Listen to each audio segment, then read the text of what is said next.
Welcome to the We Hack Purple community event. In this event, we are going to talk to Pallavi, Michael, and Stefan about security secret invasion, tips and tricks for seamlessly integrating security inside a technology org where the employees are none the wiser.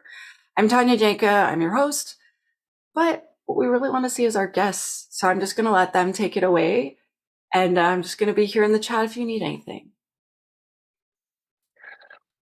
All right. Thanks, Tanya. Hi, everybody. Thanks for coming to our talk. It's Pallavi and Stephen. I'm Michael. And it's our belief that one of the hardest things to do, besides having my 4-year-old toddler yell at me through the door that he needs water, when it comes to building an AppSec program, is how to integrate that program into an organization's day-to-day activities. It's every AppSec program's dream to grow up and be so embedded inside a company that no one realizes that they are doing security day in and day out. That's the dream. I think it's safe to say, unless someone has climbed that mountain, then we can hear from you that successfully invading your business with a solid application security program is always an ongoing process because a company never stops moving and changing. So what we thought we would do today is be your Samuel L. Jackson of sorts on the secret invasion to embed your AppSec program inside an organization and have a roundtable discussion about different topics prompted by our fabulous pre-prepared questions that we came up with. It's our hope that something we say or share from our own personal experience, both successes and failures, can resonate with you so you can take back to your work. And we'd also love to hear from you too. So it looks like there is 8 of us in the chat, or 8 of us right now in the webinar, including you, Tanya. So please feel free to participate if you'd like. And so if you want to ask some questions or comment on anything that we're saying, please do so. We would love some audience participation. It's okay if you don't want to. We will also continue with just our pre-canned questions. So should we do a round of intros? Pallavi, you're first up to the right in my Zoom box, so you get to introduce yourself first. All right, I'll do that. Hi, everybody. My name is Pallavi. I currently work at NerdWallet as the application product security manager. And I've been working in the AppSec domain for maybe like 7 to 8 years. And prior to that, I did software engineering. I'm based out of California. Steven, you want to go next? Hey, I'm Steven. I'm at Modern Health as a security engineer. So doing application product security stuff. I've been here a little over a year now. And before that, I was doing like product security consulting for a few years. And then before that, I was an engineer. And I'm in Philadelphia. All right. And then the loud voice on this side of the screen, I'm Michael. I'm head of information security at Modern Health. So Stephen and I have the pleasure of working together. I'm so thankful that I get to work with him. Pallavi and I used to work together at NerdWallet. So that's how we know each other. I've been doing all sorts of different types of security, including application security. I think I'm coming on 9 years now. And before that, I was a software engineer and then a failed musician. So quite a path to get here. So, all right, panelists, here we go. Secret invasion time. Pallavi, I'm gonna. This is the our first question to you. I guess for the whole group, what's the number one thing that works or doesn't work when building an AppSec program? Just gonna lob you an old softball there. You hit out of the park. Okay. This is a good one, actually. So I think it's, at least personally, I find it really hard to make inroads on AppSec, and particularly like your big rock projects, right? In your roadmap, if you're brought in really late in the development lifecycle, like it's really hard to mature your secure SDLC work if you're constantly catching up on things and working in a reactive environment, right? Like when engineering teams have built up the muscle memory to like loop you in early, like at the ideation or design phase, you can kind of suss out like the risk impact of their product earlier, and maybe point them to like the right secure design and development resources, or provide that to them yourself, and set up the right touch points for yourself and the team when you need to be brought in for like a more thorough threat model, right? I feel like in different organizations, you might be being brought in really late. And I think that's just because there's usually isn't a standing culture of security. So trying to change that mindset and getting security brought in earlier is probably, I think, the hardest. It's probably the most intractable problems that I've experienced. Stephen, what about you? You've been around the block a little bit. What's your number one thing you'd like to tell the fine audience we have here on this webinar? I think really similar to Pallavi, where like one of the most important things I think is just kind of having like a pretty regular like conversation or an idea of what is going on in like the organization, kind of like what kind of things are the team's going to be adding, what kind of projects are being planned, and kind of get in like as early as possible, like ideally during like the design phase, so you could even like start with like maybe they'll have like an initial like idea or solution or something, but it's like before they're really investing too much time or effort into it, you could kind of understand the problem, understand like where you could go, and kind of help the team figure out a secure way to do something if it is something that is like more difficult. And I think one of the like things that doesn't work that well, like on top of just not doing that, is kind of an over reliance on like the technology part of application security in general. Like because I think like a lot of the time the harder parts are like the design problems instead of like things that could be caught like by scanners or things like that. So you really need to like understand what and why stuff is being built instead of like how clean the code is or whatever, which doesn't matter, but I think that's like the easier part.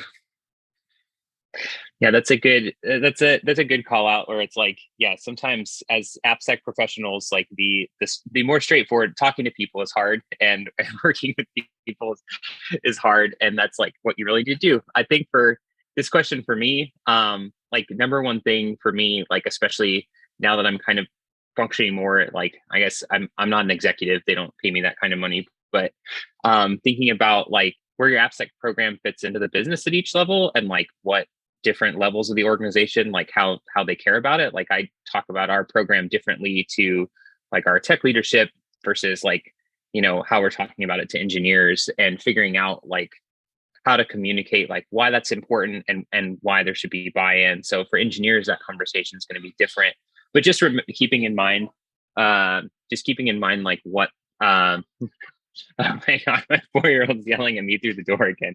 I'll be there in just a second, okay? This is going to be captured live on video and hosted forever. So yeah, I'm gonna as you guys know, like AppSec engineers are relentless, and 4-year-olds are relentless also. And so I'm gonna lob this up. Okay, he's been taken care of. All right. So yeah, so I guess to finish off, number one thing for me, like figuring out where your AppSec program fits into each level of the business and why it's important. All right. Let's see here. 4-year-olds are relentless. Kids, so true. Oh yeah, one of the things I like doing is reading the meeting chat out of sync with when people are thinking. So anybody in the audience, is there any other tips? Number one tips, you can drop them in the chat. I'll tee up our second question. Stephen, this question goes to you first. We hear talks a lot about security champions programs and like how to build AppSec. In fact, I think Tanya, you've probably given a couple of these talks before. So for our ragtag group of panelists, how do you build an internal security champions program? Like what does that mean to you? How do you build it inside an organization, and what do you think about it? So Stephen, you're on the clock.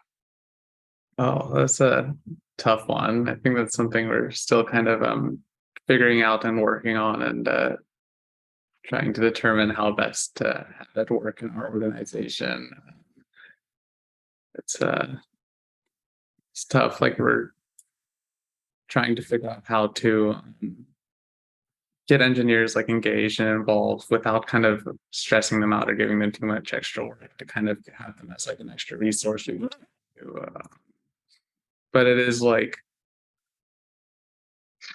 it is difficult. Like there are kind of like a less formal like security champion type people that I'd reach out to, or would reach out to me whenever there's something scary or something that seems bad. Formalizing the process is still my roadmap, I guess. Still figuring out. You, Pallavi? So personally, building an AppSec Champions program is something I've deprioritized because, there's issues like employee churn, getting buy-in from management, and then devoting like your own team's resources to maintaining that program, right? And frankly, like among the various competing priorities I don't think security is really going to crack the top 3 for engineers. And it honestly probably even shouldn't. And like, I think unless you're a mature AppSec program, you're always going to be fighting regression in that AppSec Champions program. Like the way I see it, if you're fortunate enough, people will come to you and like you might see them dropping in your team's like office hours, reaching out to you like by help channels. Maybe people like report a security incident or a vulnerability to you, right? If no one's engaging with your team, then you probably have like a visibility problem, in which case you probably need to find ways to make yourself more accessible and establish that you'd prefer people to overshare potential security issues rather than not raise them at all.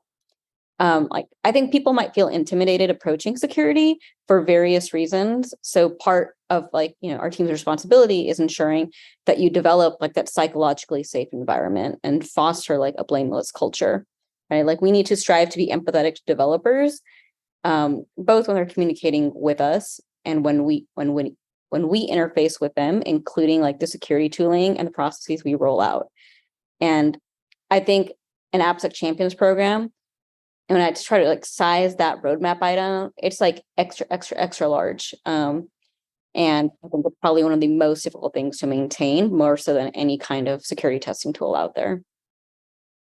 Okay, so we've had Katie in the chat. I'm going to read your comment in a second. We've had 2 takes that like, yes, this is a hard thing. This is something that I think we all want as AppSec people. But I think, are there ways that we can like chip away at this problem? So let's say we don't have the ability to like, get an engineer from every single team to spend a quarter of their time on security stuff. Like, Pallavi, what do you think is a good way to basically start to kind of, I don't know, build your roots through the organization, or like start to kind of like recruit people, even if they don't know that they're being recruited, into like being security champions for you? Oh, that's an interesting one. So what I like to do sometimes, right? Like if I'm like auditing a code base, I might reach out to an engineer who's already come to my team and worked with us pretty closely, right? And I will try to funnel communication through them to the rest of their team. Or maybe that team like has like a Slack help channel, in which case I'll try to have that discussion with them in that help channel.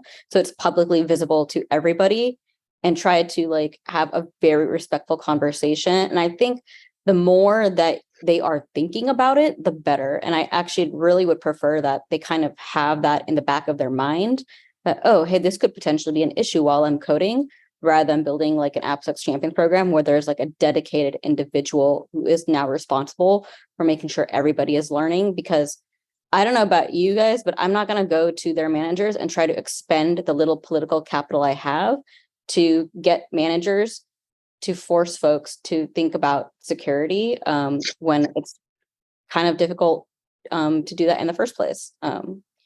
It's not like when I'm going to performance review, as an engineer, that I'm going to get any kind of incentive to write secure code. So yeah, that's sort of my thought on it. All right, interesting. Stephen, what about you? Like, what have you found at Modern Health that's kind of worked for you in terms of like, I don't know, spreading your roots out, getting people to come to you? Because like, I mean, both of you guys are really great at the relationship building piece. I mean, I work with both of you. So like what has worked for you to get people to come to you for either code reviews or advice or anything?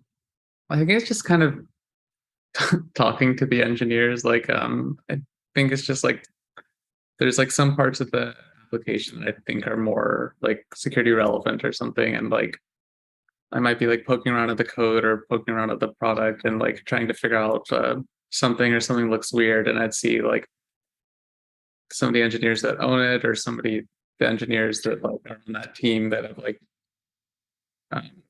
reached out to me before or something, and I'd talk to them about it. And it's just kind of I think it's like one of those things where it's really hard to like force or anything, but there are like some people that are just kind of more drawn towards like that kind of security stuff. It might even just be that it's like after like a certain level, they've seen enough security things and they've got like an idea of all of that. But I think there are just kind of well, not might not be like a perfect like formal or like great system or anything. There are just like enough engineers that are like interested in security type stuff and are usually kind of happy. Like if I'm like, oh, this seems kind of weird, and I could explain why and it makes sense, then they'll be like, oh yeah, that is weird. And then they'll like also be thinking of other things along that same vein, like other parts of the product like that. But I think it is just kind of having like a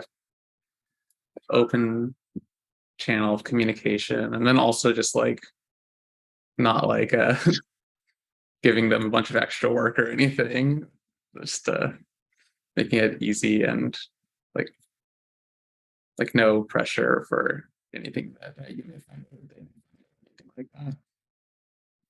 All right, that is good advice. Katie, you said at 9:18 a.m. Pacific time, I don't know where everybody else is, always try to give them a sense of the security in two senses of the term: educational resources and knowledge of who to reach out to in case of questions or suspicious events, consistency and visibility of the security team. Katie, had you joined this Zoom before 9 o'clock, we could have just made you a panelist that next time. No, that's really good advice. Tanya has also unlocked the secret. She said that that she just bribes them with pizza, and that seems to work. I don't think I've tried that. We could have done that too, and maybe we wouldn't be asking this question. Carbs work. Yeah, that's a great life motto. People love carbs. Carbs work. Yes.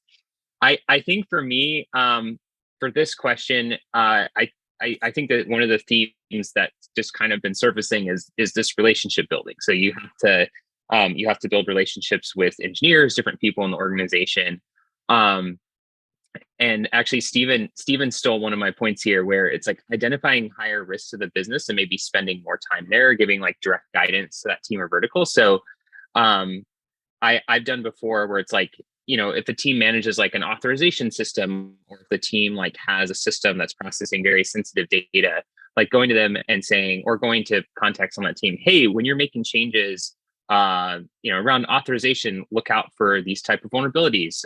Maybe it can take the form of this, and maybe show them some examples, or even if it's just, hey, if your team is reviewing changes that adds like a new admin role, or if your team is like making this type of change, tag me in the MR. I would love to review it before it goes into production. So having those, basically like trying to find those like high leverage touch points. And then this is also going to be a theme for one of my answers going forward, is that I like to try to leverage whatever processes are already there. So like our company has the process, or we have a thing called guilds, where we have like back-end guild, front-end guild. So it's just like a community of practice thing. We actually do have a security guild where we have engineers that participate on a bi-weekly basis. And so like leveraging those and like finding different AppSec things that like fit into those community of practice, and getting on the schedule there, doing presentations, that sort of thing, like has also like kind of helped made inroads with security. All right. So AppSec is a combination of process, and it's also a process combined with tools and technology. So Pallavi, this question goes to you. You're building an AppSec program, you want to mature it. What's your tooling and your processes look like? Like, what are some tips for the fine people here in the audience about how to think about tools, how to think about process, that sort of thing? Take this in whatever direction you want. Okay. I'm going to split this into two then. One for tooling and then one for processes. And a successful program is going to need to utilize both, right? And what I've learned over the years is like, when it comes to tooling, you really need to meet developers where they're at, right? They're not going to go and click like into an extra user interface to go view vulnerabilities. Like when I rolled out Sneak a few years ago, now some developers have no idea that there's a whole other Sneak dashboard they could use to see the state of open source security vulnerabilities in their projects, right? Because all they saw was a GitHub check at the bottom of their pull request that either passed if no new vulnerability was being introduced, or failed because they were. They're only going to click through to the UI in the case of the latter, right, where it failed. And that doesn't really happen as often as you think. So developers spend like a lot of time in their IDE and maybe some in their version control system, right? When they're like reviewing a PR, responding to comments, things like that. If you can meet them where they're at and hook into those using plugins, pre-commit hooks, version control system or build workflows like GitHub Actions, you're much more likely to get eyes naturally on whatever you're trying to evangelize and make it more actionable. With processes, you also need to meet your organization where it's at, right? If you have like multiple verticals who have their own way of managing their work and their product lifecycle, there probably won't be a one size fits all solution. Like some team, like maybe your authorization team is excellent with security, always had it in the back of their mind, but then you have this like other team that, maybe could use some more like TLC from you. You need to promote like security awareness and maybe generate guardrails in this case, because your centralized team isn't going to really be able to scale with the business velocity. And you need to figure out what the right touch points are for every vertical, right? And that's difficult. If you can establish a one size fits solution, like let's say you have the sort of soft power to do that, then you can utilize like tighter coupling with the product lifecycle, right? Like if the business is receptive to it. And if they're not, then you need to like evaluate exactly what value add they're expecting of your team. You don't want to just be there because, maybe you do, maybe you just want to collect a paycheck and go home. In either case, you need to continue promoting awareness of secure design and development and leverage your organizational structure, including your product and program managers, and see what fits best. That is a great answer. All right, Stephen, same answer over to you. Same answer over to you. The same question over to you. Take this in any direction that you want to. Sounds good. Yeah, I definitely agree with it being very difficult to figure out like process stuff for different teams and how different parts of the organization like interact. I think that's something that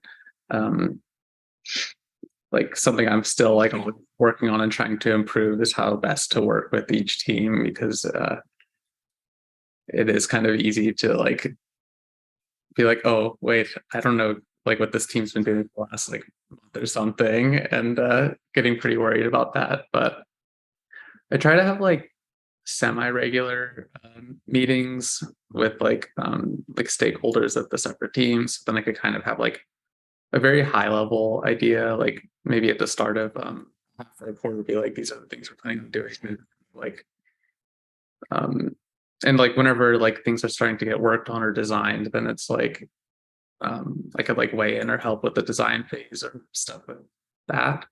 But then like beyond that, and as long as the team's still doing that, like the follow-up meetings, so see, are y'all still working on those things? Anything going well? Is it like going as expected? Are there some roadblocks? Is there some other like design thing that has to be done because of something we didn't foresee? And kind of just check in there, and it's just kind of figuring out like,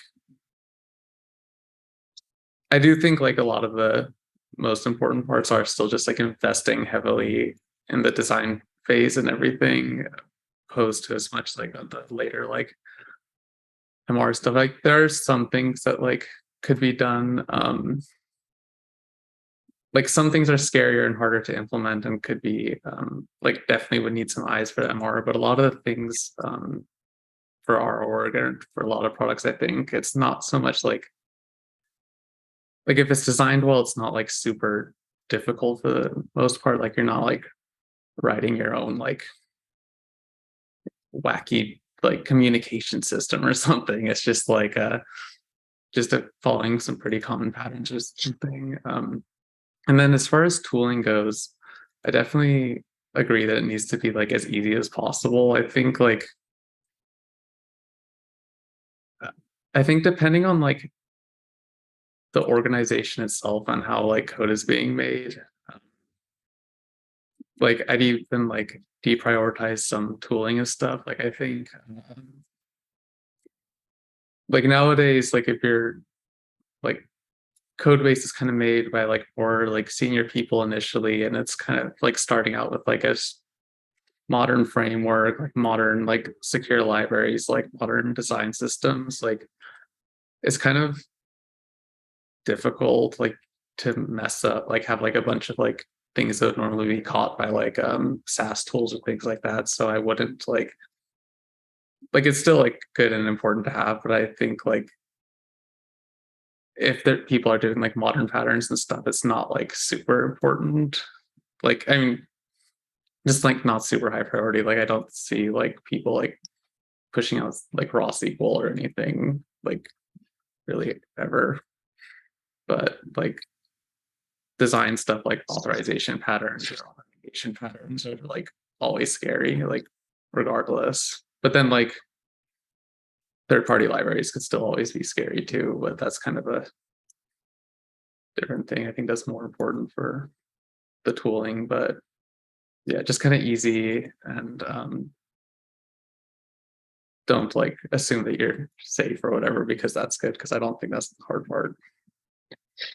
Yeah, I think you bring up a good point that, like, you know, as software has like got like as like software has gotten like more mature, like problems that maybe we thought about 10 or 20 years ago, like I haven't been doing this for 10 or 20 years, but like if there are people on the Zoom who have, they could probably attest. It seems like that you know, as we've gotten wiser, in some parts it's easier to do AppSec with the technology, because like, hey, these frameworks have more built-in security things. We're thinking about these things as we are, you know, putting out new frameworks for web development. But other things like authentication and authorization, like those things are always really scary, and things that we can often get super wrong. One thing I've kind of noticed from working with both of you guys is that you guys do a really wonderful job of like finding folks early when you're looking at technology. That's one thing that I want to add and like highlight from what the both of you said, is that when the things that I've seen from both of you guys that I've worked with is that, hey, I'm thinking about bringing this new thing in, like, let me make sure the people who are actually going to use it, like, would like to use it. And like, let's get them in really early on to test it out. Like, it's probably like there's probably no greater feeling of despair. Well, I don't want to say that, but like there is a feeling of despair if you like get really excited about something. You're like, hey, we bought this tool, we're bringing in this new technology. Like, hey, everyone, let's use this new library. And then like at whatever launch party you have, it's just no one shows up because nobody wants to use it. And so really thinking about like, hey, you know, I think what my organization needs is like this type of technology, like whether that's like SaaS or something that scans third-party libraries, or any of the other like AppSec tooling out there, technology, or just security tooling and technology in general. Like, hey, is this usable by people? Do I have people who can test it out? Like, will people actually use this? Can we put this in our lifecycle? At Modern Health, we're using Sneak also. Some people use the Sneak dashboard when they're looking at making sure vulnerabilities are fixed, but other people will use the CLI. But like a lot of people actually just use Jira, because we open tickets in Jira. People take those, they put them in their backlog, they prioritize them, they put them into sprints. So like a lot of that work is actually done through the Jira integration. So people know that there is another dashboard to look at things, but you know, it's mostly Jira. And unfortunately, unlike NerdWallet, that's rolling in the money, being a publicly traded company, we're using GitLab, so we don't get all the cool features that you guys get to put all those things right in CI. But hey, maybe we will someday. All right, let's keep this hot. Do we have? I'm gonna stop for a second. Do we have a question from the audience? I like chaos. I like improv. I'm not sure if my two co-hosts do, but does anybody have an audience question? We'll literally answer anything, or maybe I'll answer anything. Let's see. I'll give people, if not, we can continue with some more of our like roundtable questions that we came up with. Audience question. Katie, I know you got something. You've been awesome so far. It's okay though if you don't want to, if you don't have anything off the top of your head. Tanya says yay to chaos. All right. Going once. I don't see any questions. I think you're going to have to just keep talking. I feel like maybe you're answering it. All right, there you go. All right. Katie's thinking. Katie, we may come back to you. All right. All right. Here's another good one. You know, I'm a parent of. I have 2 kids under 5. So thinking about accountability for my kids is often something I think about. Speaking of accountability, what are some tips for holding an organization accountable for AppSec work? This is a good one. We're gonna get into something a little thorny here. Stephen, we'll start with you. Holding an organization accountable for AppSec work. Oh, that's a really tough one. Because like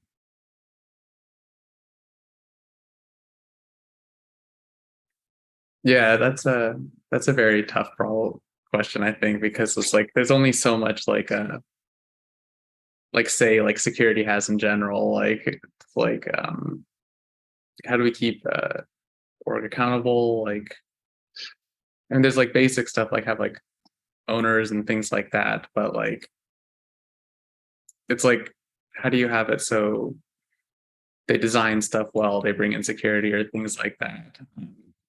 We kind of do like have like a like product review system in Modern Health now where it's like whenever a team would have to like add some kind of new product or something, that'll have to get sign off from like different stakeholders. So that kind of includes security. And so that's kind of one nice thing on the early side.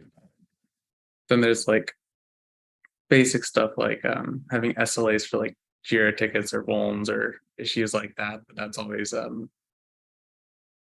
just very, very difficult to like actually do or enforce or even like prioritize or things like that. I think for most things it's like I'd hope that the teams would do it and we'd be able to prioritize it and get all of that done, but can't really force too much. But like if we are like if there's like something like not like a third party updated system that's like not an immediate risk or like something small like that, but it's like if there's something that is like actually scary, like a big like authorization issue or something, and I think it is kind of like our imperative to try to like bubble it up as high up as we can to make sure that we have resources or things to get it fixed, mostly to whoever's high up enough that like could have their name written down somewhere. It's like exploited or something, like people that would are more public facing in the company, but it is just like very hard on a small basis or small scale to get people to do that. Yeah, no, that's yeah, being a gnat sometimes when it comes to like fixing things is very important. Pallavi, question to you. How do we hold the good people accountable who aren't in the AppSec team for AppSec work? Yeah, I would plus one everything Steven said. Track and audit risk and vulnerability remediation, right? Like you might be doing a swell job to identify risks and vulnerabilities, but really getting product and engineering to remediate is a challenge in itself. So really focus on like the severity and how you're justifying it. You need to cultivate that muscle to speak to audiences of varying technical skills. And I can't overemphasize that the people accountable for the risk should not be running the security program because there's an inherent conflict of interest, right? So for example, if you have like publicly available systems running like end of life software out there, you want that risk owner to be an individual responsible for that system or product and not security team, right? Encourage the decision makers to be individuals who are responsible like for the viability of that business line, right? Because they have the most influence on what gets prioritized. So regularly audit and review outstanding risks with them. And personally, I have a preference for using risk extension rather than acceptance because the severity of a risk can always change. And risk acceptance is not really a habit I'd want to ingrain. That's really good. I like what you said about getting someone outside the security team to own the risk, because there is sometimes that confusion in organizations. It's like, oh, security risk, like security owns that, right? They're the ones that are responsible for. It's like, no, we're just telling you what's in the system. We're just the canary in the coal mine telling you what's going on. I think like for me, like you've got to get buy-in from like different levels of management. So for fixing individual flaws and systems for teams, like looking to like who owns like the backlog and the sprint cadence. So like in our company, it's like, hey, the eng managers are partially responsible for like driving completion of work and like prioritizing tickets. So like bugging them like, hey, we've got SLAs on vulnerabilities coming up. We have a little bit of an advantage at Modern Health because we are a technology company, but we're also a healthcare company. So we have like every single acronym that you can think of in terms of compliance applies to us. And we also do a SOC 2 Type 2 audit every year. So we can point to that and say like, hey, this is a really important piece of like, this is a really important compliance piece that that ultimately like helps us sell and helps us show that like we are secure as an org. And as part of SOC 2, we have to meet these vulnerability SLAs. So we're 2 weeks out. Are you going to be able to like fix these? Do we need to get more resources? Do we need to escalate this, to upper level of tech management? So kind of leaning into some of the things that are like already in your org. And, I really liked what you guys said about like tracking vulnerability SLAs and tracking risks. I think sometimes like I have a fairly sunny disposition, and sometimes I hate having uncomfortable conversations, but sometimes it's an uncomfortable conversation. You bring in something that everybody agrees, like, hey, we're going to, we're going to like drive down the risks in our software, going to fix these vulnerabilities, but then, a month goes by and no one's prioritizing tickets that you open for them, the process that you set up that everybody agreed to, no one is following.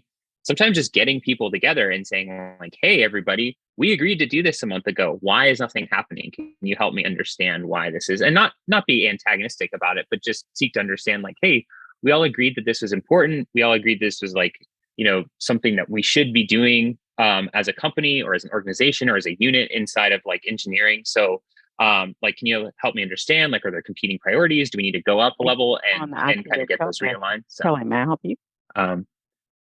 Somebody is, Kelly, here. I'm going to mute you, Kelly. There we go. Look at those host powers in action. Anyway, so this is always a great question. All right, we'll ask again. Our good friend Katie, who's just really helping to drive this webinar forward. Katie, have you come up with a question yet to ask the group? Doesn't have to be AppSec related either. Oh yes, Katie's got a question. All right, here we go. This is very exciting. This is going to be in the cloud for forever. I feel like Katie's going to be a really hard one. Give us a really hard one. Oh, okay. Here we go. What are the most useful metrics, feedback you have found to measure the success of your security champion program or AppSec team? So much of security is measured in what does not happen. Woo, Katie. All right, this is copied from OneNote. I like this. Is that the same thing as saying like sent from my iPhone? There you go. Okay. This is an awesome question. Who wants to take this one first? If no one steps in and volunteers, I'm actually, you know what? I'll take a stab at this one first because I'm the one who like invited audience questions.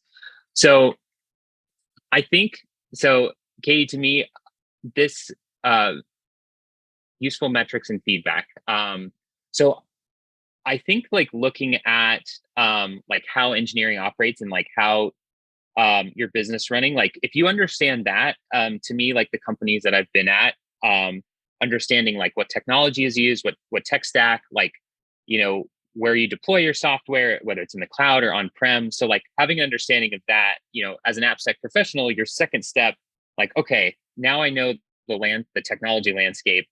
My risks are going to come out of it. These systems over here are high risk, or my organization needs this. Let's say you have a huge presence on the internet. Like, let's say you have like a public facing API. Like, let's say you're trying to protect like, a ton of public endpoints from certain things. Or let's say like maybe you have a small presence on the internet, but you have like, a big, deployment of some software internally. So when you understand like the risks and like, or where you understand like where your risks are, then you can kind of see like, all right, well, what does my organization need? Okay, my organization is going to need like, these are the most important things from an AppSec perspective. So like, let's take the public API example. I'll say that like, if you have a public API that can be hit a bunch by nefarious actors, you might prioritize, okay, we're going to fix vulnerabilities really quickly, because if someone discovers a vulnerability before our internal team does, before a pen test does, or before a tool does, like that increases risk of breach and compromise inside our system. And also, hey, we need to focus on upgrading third-party libraries. If people know, hey, internally at Modern Health, we run this sort of stack, we have a huge public-facing API, we need to make sure that we get really good at solving all of our sneak vulnerabilities. Boom, I now have two metrics. I can now look and say like, hey, are my vulnerability SLAs being met? Like time to detect, time to remediate, are those going well? And then metric number 2 is going to be like, how many of these do I have? Am I getting 100 a month? Am I getting 50 a month? Are those going down?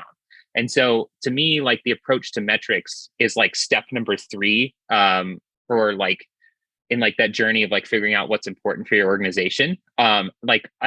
You could probably Google like AppSec metrics or other things to kind of get some ideas. I know I've done stuff like that before, but really thinking about like what's important to show that your overall risk of business is going down. So my example, the public API, like I would say that like, hey, my organization is doing a really good job. If we have more and more tooling looking at our software, we're detecting less vulnerabilities and we're solving them faster. Hey, it means that we're probably doing something right. Pallavi or Steven, do you have an answer to this question? Or you can just, sorry, I was going to say, or you can just use what Tanya published, security metrics that matter. And instead of us speculating, you just go there. Oh, I mean, that's amazing. I actually have taken notes from that and referenced that when I'm creating project plans, because I bake in metrics into the project plan. Like, what is our measure of success, right? Because I think you want to make sure that, are you measuring for yourself, like the health of your program, or measuring it for the business, right? So like for us, like recently, like we were talking about like our dev training plan, right? How do we want to provide secure developer education? And what are the metrics you can measure that? Maybe it'll be like a reduction in outstanding vulnerabilities or vulnerabilities that get introduced, right?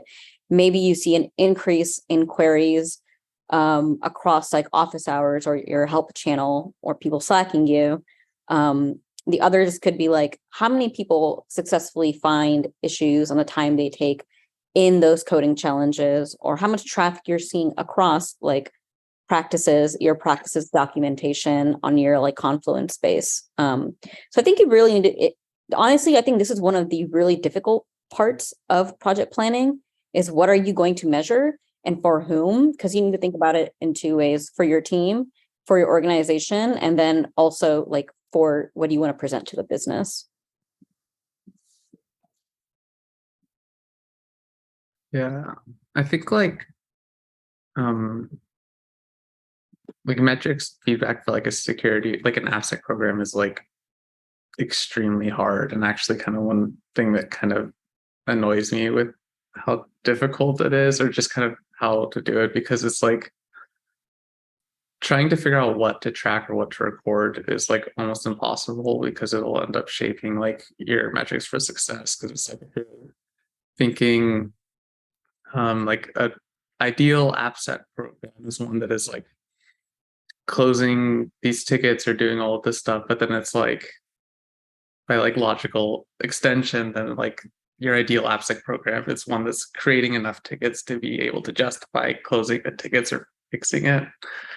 When in like my mind, it's like I don't really want to like have those tickets in the first place or have these kinds of things in the first place, which is like basically impossible to track. Like, I mean, because I am just still like pretty much every answer I've given today is like I just want to focus on like as early as possible, try to just prevent like any issues. So I guess like maybe some metrics with like ensuring that like that like projects are going on, that they're like healthy, like you were weighing in on the design phase and like stuff is going there. But I'm not really, I'd have to think more about how actually to track that. But it is like just adding a bunch of metrics without like thinking very deeply about what exactly the metrics are solving or what you're doing with the metrics is like just kind of a recipe for like creating like just a system that could be gamed. Yeah. Steven, you actually just gave me a good idea for a metric we could use at Modern Health, or lack of. So I'll follow up with you later in our one-on-one. All right. No, I think that's a really good thing. Steven's motto is like try to make things like super boring on the AppSec front. And I really like it because he does an awesome job of like getting involved super early, so things are boring and predictable, which is sometimes what you want. You just want quiet. You just want to be able to go home on time on a Friday, and not have to worry about like just like things like just catching on fire at like 6 o'clock your time. All right, we've got 9 minutes left. We hope that you guys kind of enjoyed like us giving our very honest takes on AppSec. Some of it it's like, hey, this stuff is really hard, or hey, like this is something that's like sometimes been a challenge. So this last question is for all three of us. What is the biggest thing you have screwed up when trying to build an AppSec program, and why do you think it was a good idea when you did it? So this is hey, I thought this was a good idea. It turns out wasn't a great idea, and this is why. Pallavi, how about you go first on this one? Oh man, I mean, there's too many like one-off things to really mention. Honestly, I would say it was like earlier, like my approach to rolling out tools. I kind of treated them like set it and forget it kind of things, not realizing that they need like continuous configuration. Like I really thought if I did presentations on things and demoed it, people would just like naturally start to use it. I think needless to say, like my influencer game is like super weak. You're not going to see me go viral on TikTok anytime soon.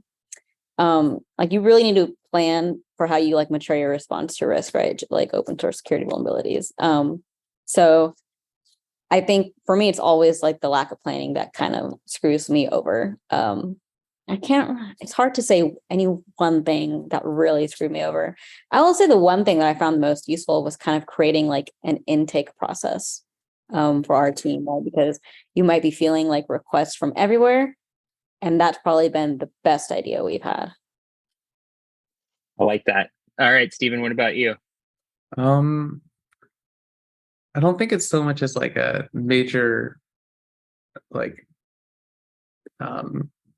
major thing that I screwed up, but I think it was like a completely wrong mindset I had or whatever, where I kind of joined here and like I'd come from doing like consulting for years and years and years. So I was like, okay, I'll just come in, like fix everything in the first couple months and then like it'll be good to go or whatever. And I didn't really realize like how slow everything moves, like how much like I'm not used to like really thinking about like, oh, you need buy-in from like multiple levels to get like anything or budget, or like there's so much more political stuff that I just didn't really think about.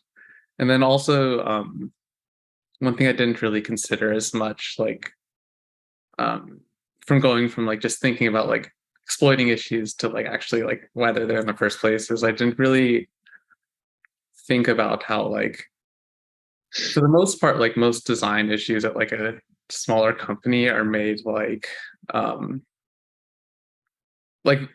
they aren't really normally made like without anybody knowing what's going on. It's like when you're starting a company, there's like a million trade-offs for everything, like speed or security, or like everybody wants a perfect authorization matrix, but there's like it's like if you don't know the company's gonna like survive in a few months, it's like you're not gonna focus on that. You're gonna just make your MVP or whatever. So it's kind of like realizing that it's not like these issues exist because it's like people didn't know that they happened, but there are like very deliberate trade-offs. Figuring out why the company made those decisions in the first place was something that I had to learn, and not just to be like, oh no, people just don't know that it's a good to have like authorization schemes or whatever.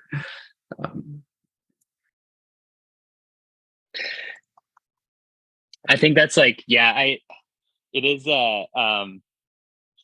knowing that, especially like at a startup, that things people are focused on surviving or building products really fast or like getting to market fit. It's like making all of these like different trade-offs. So until a company kind of stabilizes a little bit, it's like hard to go back in. It's like you got to go back in and like sometimes like retrofit some of these things that we're missing.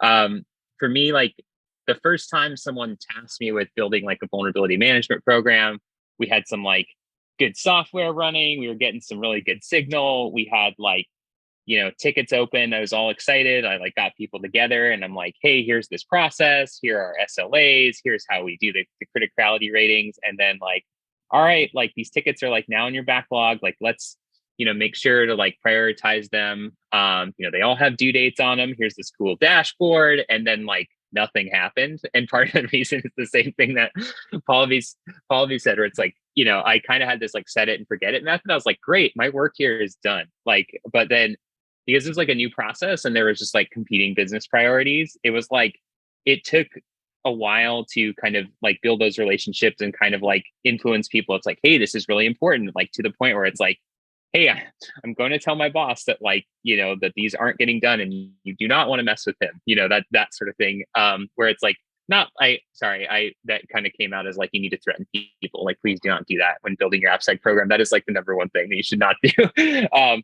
But it's one of those things where it's like, yeah, something to embed something in an organization, like it really does like you need TLC. Like you have to like kind of water it just like you would garden. Like you don't just plant the seeds, like you have to water it. You have to make sure like all the weeds are pruned. So it's like, if you're putting something brand new in, like plan for extra time after it's deployed. Like that was my biggest mistake early on, where it's like, hey, I brought in a new process or a new tool. It's like, once this launches, like your work has just started almost. Like you have to spend more time making sure that that you've kind of grown, whatever it is that you're trying to do, whether it's use of tool or like a new process or, something like Pallavi mentioned, like an intake form, like make sure that it gets like the care that it needs. And it's better to have a couple things that work really well than like deploy a bunch of set it and forget it things where it's like people forget about it after a couple months.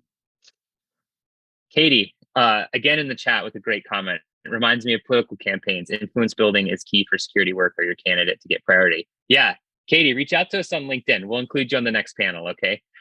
All right. We've got 2 minutes left. I don't think we have time for another question. Like Tanya, thank you so much for having us. This was wonderfully fun. You probably didn't know, you'd never met any of us, so you probably didn't know what you got. So hopefully hopefully we made some positive contributions today. Actually, you're all really, really fun. Like when I read your description, I'm like, these are really fun people. Like it was so silly and playful. Fun. I was like, yes, we need less seriousness and more fun in AppSec. All of you were great.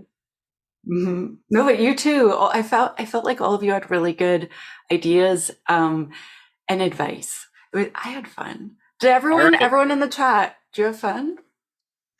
I did.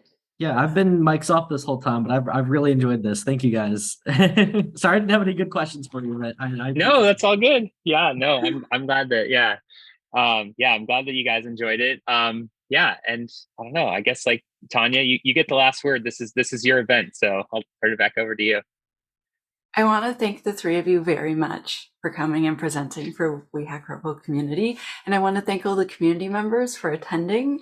And we're going to release this, and then way more people who don't want to wake up early, depending upon their time zone, will be able to watch it later. Thank you so much for coming. I really appreciate it. Do you want to say one last thing, like secure all the stuff or anything before we go? Pallavi, Steven, any like one last one-liners? Oh, not for me. Anything for Pallavi. No one-liner for me. Oh man, I think we could probably end with people love carbs. That was my favorite comment of the whole. Carbs work. Software developers with carbs and sugar if possible. Yeah.